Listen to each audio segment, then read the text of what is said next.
সমঝোতা দুরস্ত, মমতাকে বহরমপুরে লড়ার চ্যালেঞ্জ অধীরের।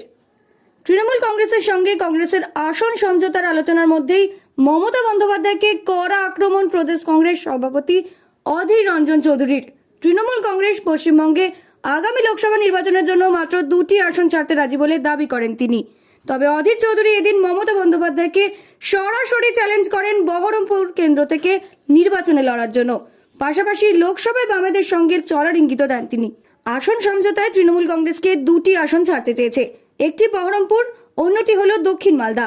সমঝোতার নিরিখে যে প্রস্তাবকে কোনোভাবেই গুরুত্ব দিতে নারাজ প্রদেশ কংগ্রেস সভাপতি অধীর রঞ্জন চৌধুরী। উল্টে তার চ্যালেঞ্জ, আপনি আসুন এখানে আমার বিরুদ্ধে লড়তে, কত তাগদ আছে দেখছি আপনার। মালদায় চলুন, আমি দেখছি, আপনার দয়ায় আমরা এসব আসন জিতিনি।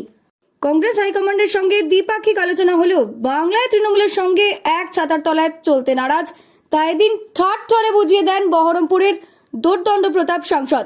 তার যুক্তি, এই আসনগুলো আগে থেকেই কংগ্রেস জিতে রেখেছে। অধীর বলেন, মমতা বন্দ্যোপাধ্যায় জানিয়েছেন কংগ্রেসকে 2টো লোকসভা আসন দেবে। কি 2টো সিট দেবেন? ওকে হারিয়েই তো আমরা 2টো সিট নিয়েছি। আমাদের নিজেদের ক্ষমতায় আরো অনেক সিট আমরা আমাদের নিজের ক্ষমতায় আমরা আরো অনেক সিট লড়তে পারি। তার কথায় বাংলায় আরো কিছু সিট তৃণমূল ছাড়লে তবে সমঝোতার পথে হাঁটার সম্ভাবনা ছিল।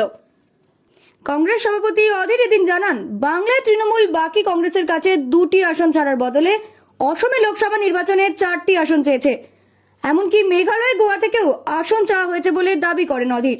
তবে এই রাজ্যের ক্ষেত্রে তৃণমূল আদেও জোটের মানসিকতা দেখাচ্ছে না বলে দাবি করেন তিনি। মমতা বন্দ্যোপাধ্যায়কে সরাসরি আক্রমণ করে অধীরের বার্তা, আপনি প্রিয়াঙ্কা গান্ধীকে বলেছেন মোদির সামনে লড়তে, আমি আপনাকে বলছি আপনি আমার বিরুদ্ধে এখানে লড়তে আসুন, দেখি কত শক্তি আছে আমার।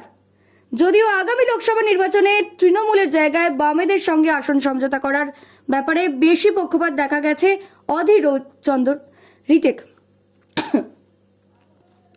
যদিও আগামী লোকসভা নির্বাচনে তৃণমূলের জায়গায় বামেদের সঙ্গে আসন সমঝোতা করার ব্যাপারে বেশি পক্ষপাত দেখা গেছে অধীর রঞ্জন চৌধুরীকে।